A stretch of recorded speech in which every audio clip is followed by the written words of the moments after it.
할렐루야. 8월 18일 목요일 새벽 기도를 시작하겠습니다. 사도신경으로 우리의 신앙을 고백하시겠습니다. 나는 전능하신 아버지 하나님 천지의 창조주를 믿습니다. 나는 그의 유일하신 아들 우리 주 예수 그리스도를 믿습니다. 그는 성령으로 잉태되어 동정녀 마리아에게서 나시고 본디오 빌라도에게 고난을 받아 십자가에 못 박혀 죽으시고 장사된 지 사흘 만에 죽은 자 가운데서 다시 살아나셨으며 하늘에 오르시어 전능하신 아버지 하나님 우편에 앉아 계시다가 거기로부터 살아있는 자와 죽은 자를 심판하러 오십니다. 나는 성령을 믿으며 거룩한 공교회와 성도의 교제와 죄를 용서받는 것과 몸의 부활과 영생을 믿습니다. 아멘. 찬송가 445장 찬양하시겠습니다. 찬송가 445장입니다.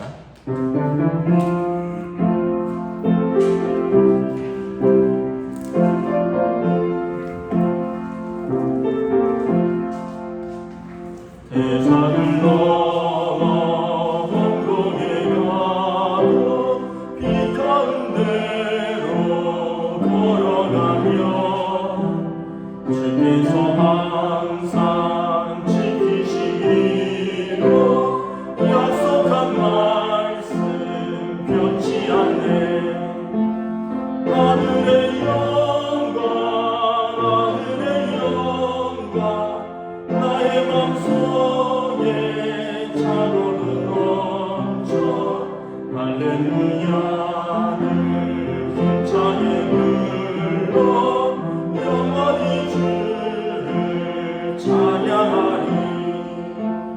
캄캄한 밤에 다닐지라도 주께서 나의 길 되시고 나에게 밝은 빛이 되시니 길 잃어버릴 염려 없네.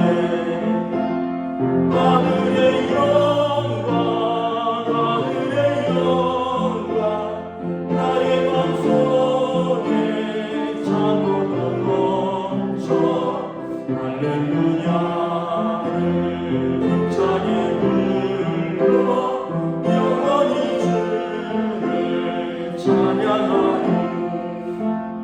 캄캄한 마음의 바다 찬란한 천국 바라보고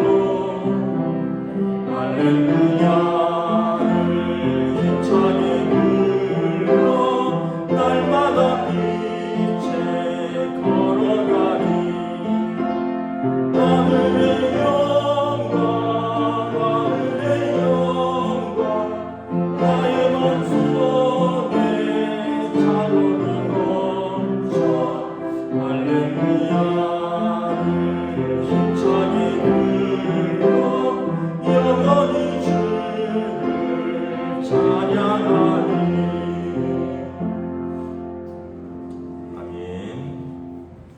오늘 우리 주신 하나님 말씀은 신약성경 창세기 9장 18절에서 29절까지 말씀입니다.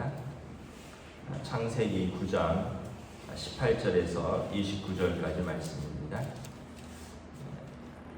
다 찾으신 줄 알고 저 여러분들이 한 절씩 교도하도록 하겠습니다.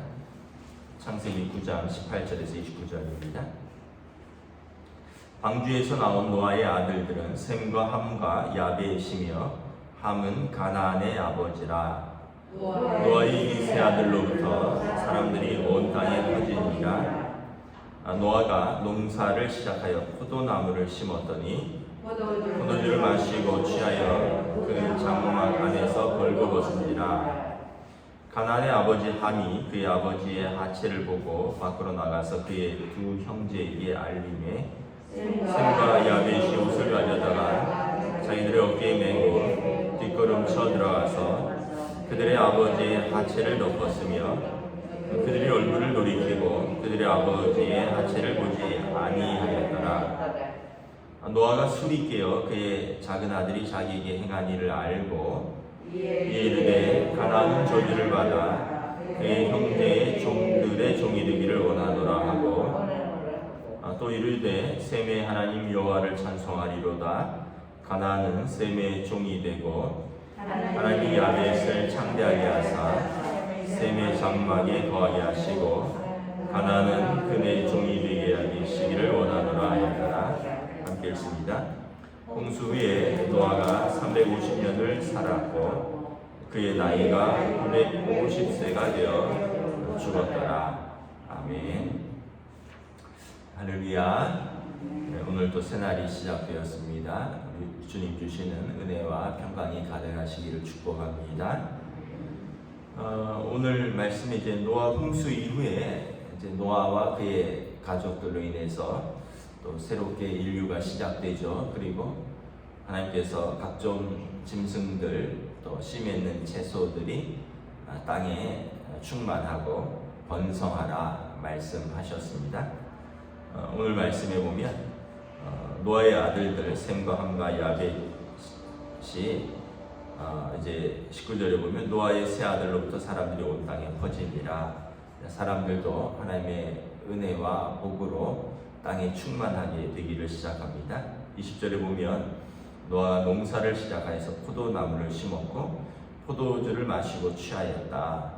그러니까 이제 농사를 시작할 수 있을 정도가 되었고 포도주를 거두고 이것을 저장하고 이것으로 포도주를 만들 정도로 이게 어떻게 보면 하나님이 복을 주셨다 하는 표현이죠. 농사가 잘 되었다. 여러분 농사가 잘 되는 것도 하나님의 은혜죠.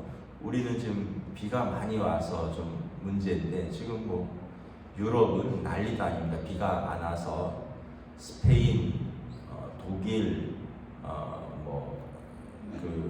하여튼 프랑스 이런 유럽은 지금 프랑스에서는 포도주 또 치즈 생산이 중단됐습니다. 비가 너무 가물어서 물이 없어서.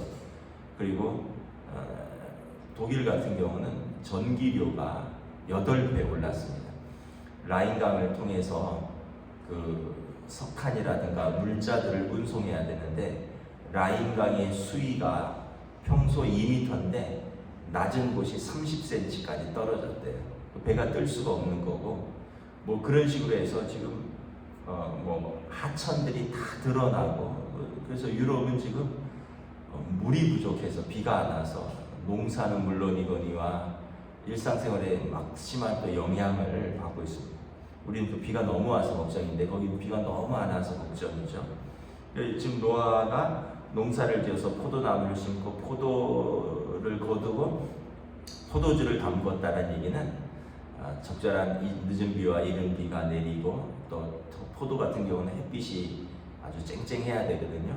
그러니까 하나님께서 이 땅을 다시 복주기를 시작하셨다라는 뜻입니다.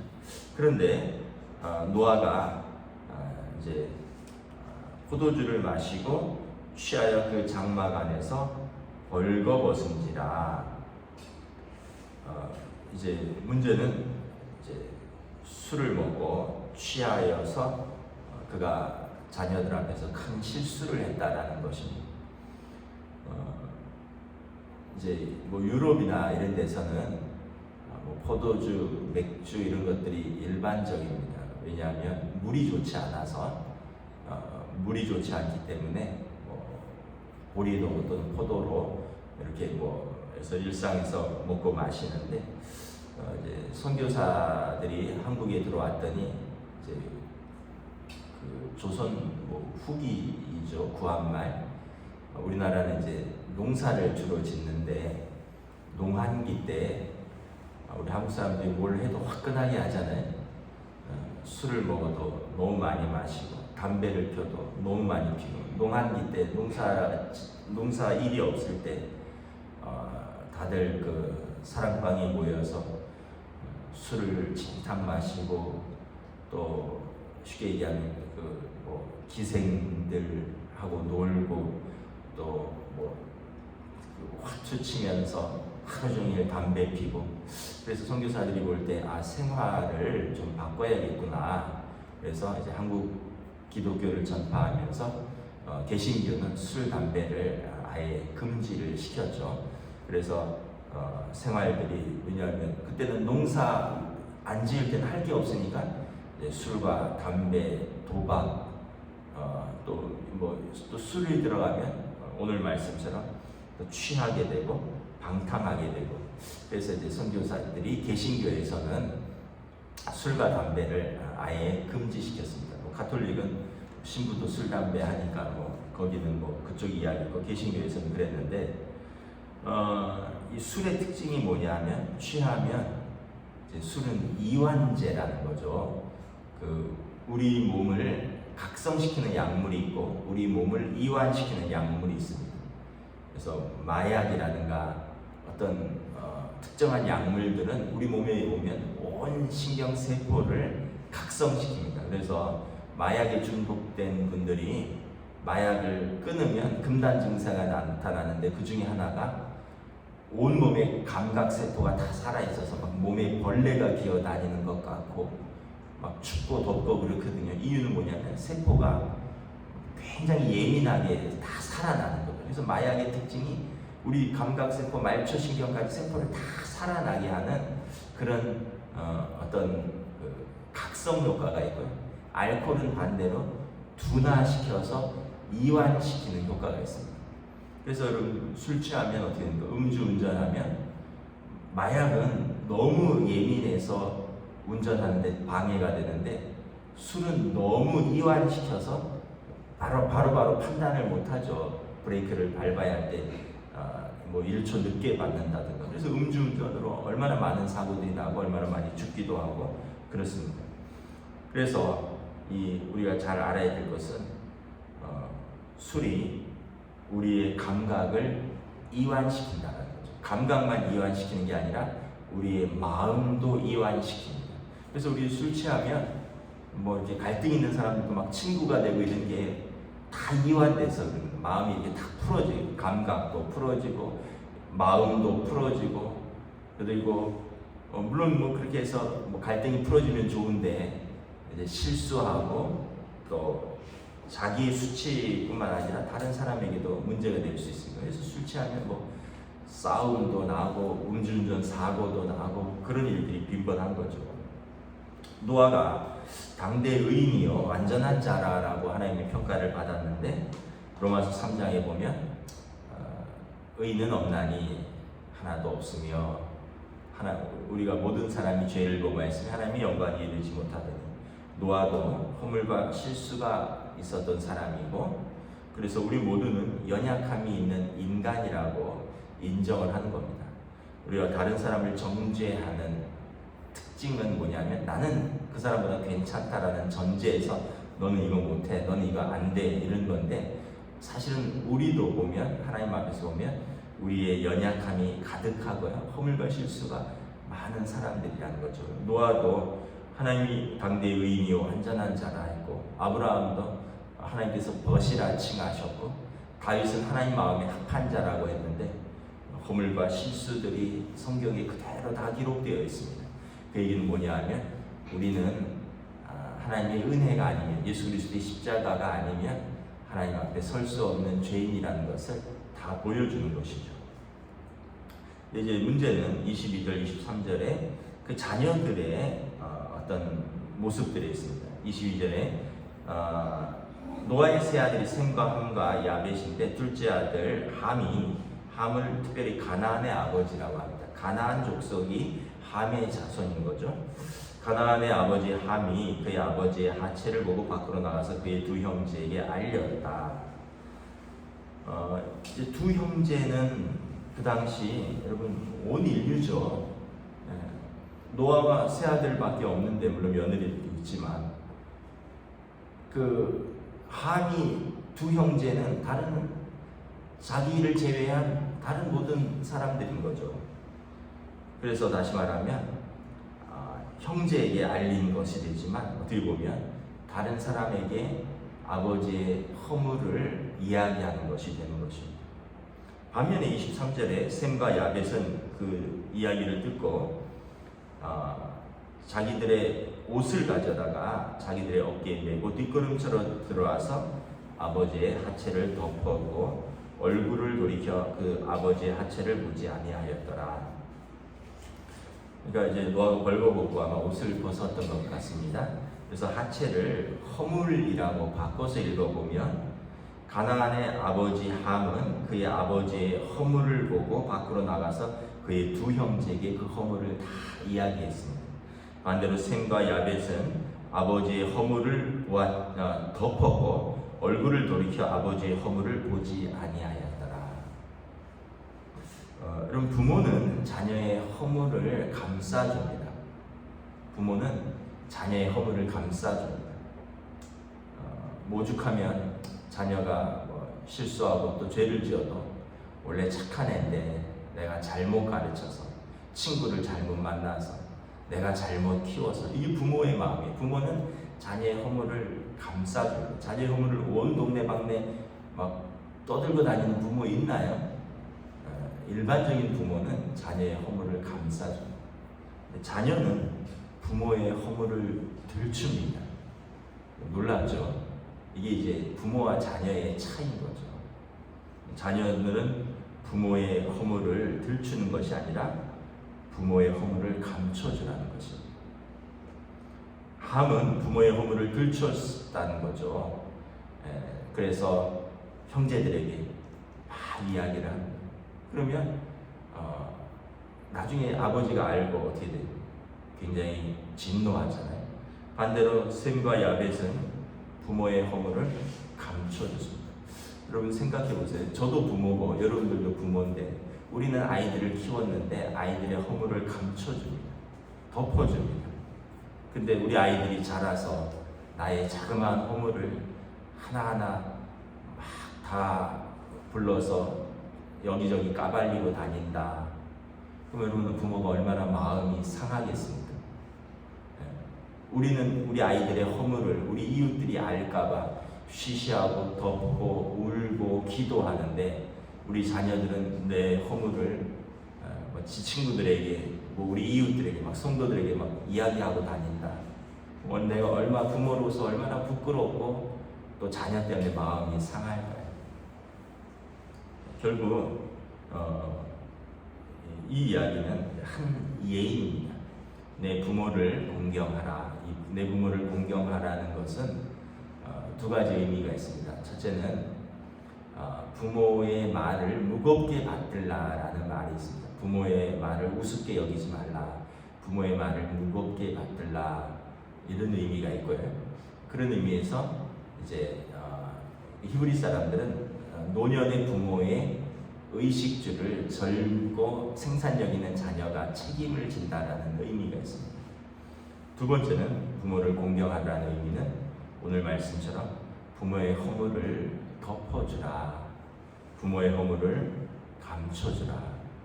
내 부모가 너의 허물을 덮고 감추고 또 사랑해 주었듯이 너도 내 부모의 허물을 덮고 감추고 그리고 사랑해 주라는 거예요. 우리가 이제 항상 사랑은 내리사랑이라고, 부모는 악한 부모라도 자녀에게는, 자기 자식에게는 좋은 것을 줄 줄 알거든 이러잖아요. 이게 본능이라는 거죠. 악한 부모도 자기 자식에게는 좋은 것을 줄 줄 안다. 마태복음 7장에 보면, 그래서 누가 자기 자녀가 떡을 달라는데 돌을 주며 생선을 달라는데 뱀을 줄 부모가 어디 있느냐. 악한 부모로도 자기 자녀에게는 좋은 것을 줄 줄 안다. 근데 이제 자녀들은 그렇지 않다는 거죠. 근데 어떻게 보면 또 그 일반적인 본능이기도 합니다. 자녀는 또 자기 자녀를 또 사랑하고 돌보다 보니 그렇기도 한데, 그럼에도 불구하고 부모의 허물을 보고 들추고 이런 것은 자녀가 부모를 공경하는 자세와 태도가 아니라는 것입니다. 그렇게 되면 아까도 말했듯이 내가 부모가 됐을 때 나는 우리 자녀에게 어떤 대우를 받을 것인가. 여러분, 자녀들이 부모에게 한 것을 다 봅니다.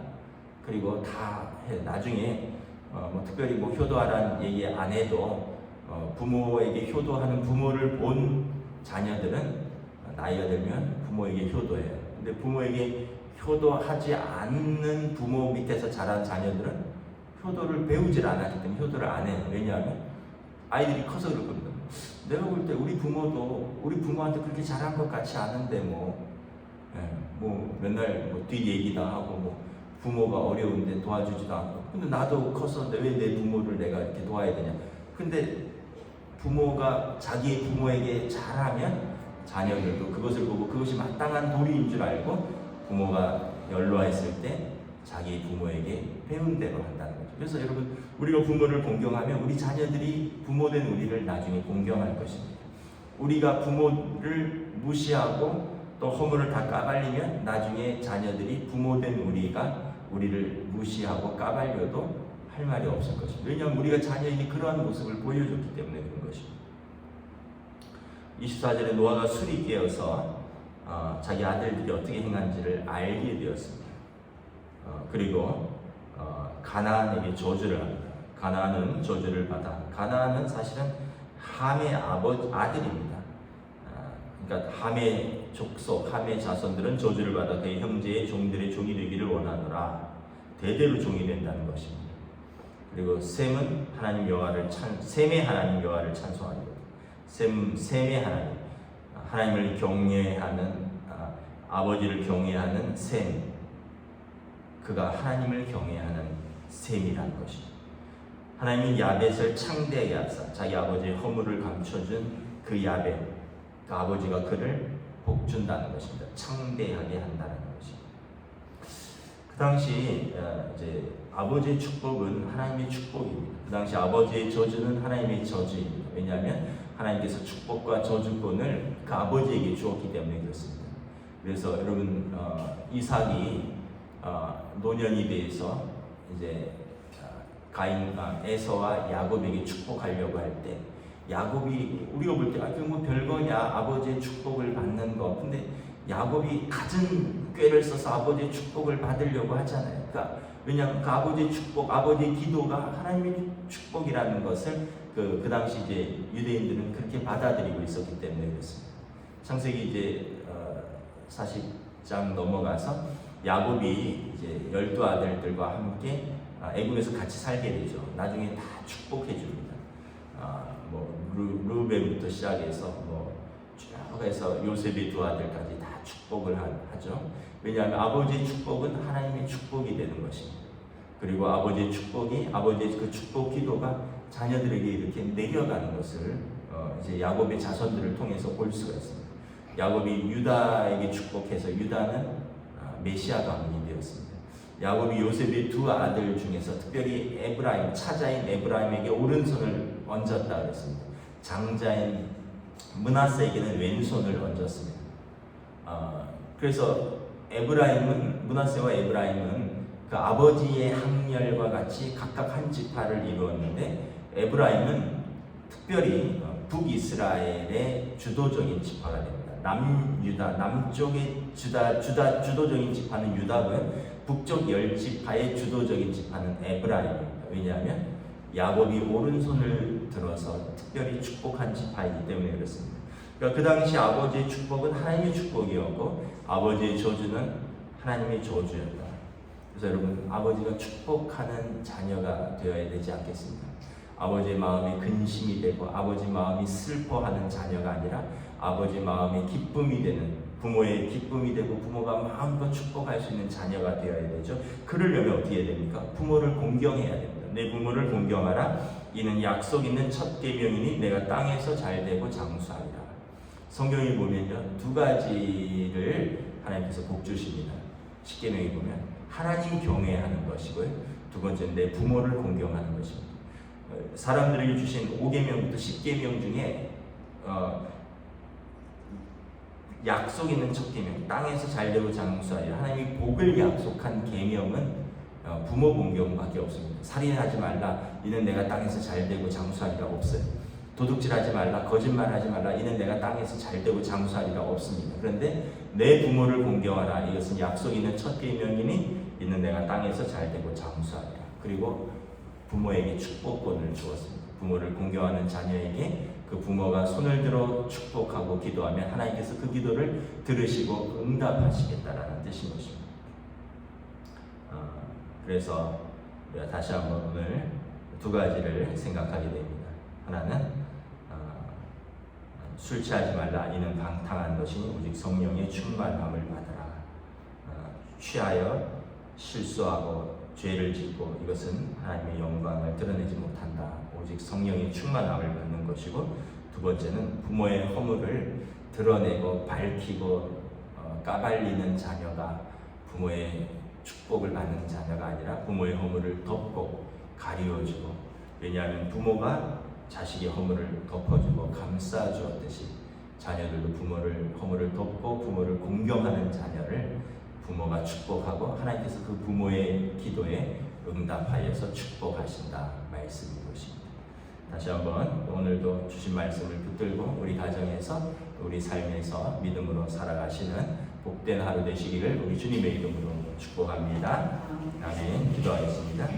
하나님의 은혜를 감사합니다. 오늘 주신 말씀을 통하여 다시 한번 또 우리가 하나님 앞에서 살아가는 성도의 자세, 특별히 가정에서 자녀가 부모 공경을 어떻게 해야 하는가에 대해서 노아의 실수와 허물을 가리워지는 두 아들과 아버지의 실수와 허물을 까발리고 조롱하는 또 한 아들을 통하여 어떤 것이 부모 공경이고, 그리고 그 부모의 공경이 하나님께서 약속하신 내가 땅에서 잘되고 장수하리라는 축복을 어떻게 연결되는가, 부모의 축복의 기도를 하나님이 들으신다라는 것을, 부모의 눈물과 한숨을 또 하나님께서 들으신다라는 것을 우리가 다시 한번 깨닫고, 부모는 주의 교양과 훈계로 자녀를 양육하고, 또 우리 자녀들은 주님 주신 계명을 붙들고 부모의 허물을 덮고 공경할 수 있는 믿음의 가정으로 세워주시옵소서. 감사를 드리오며 우리 주 예수 그리스도 이름으로 기도드리옵나이다.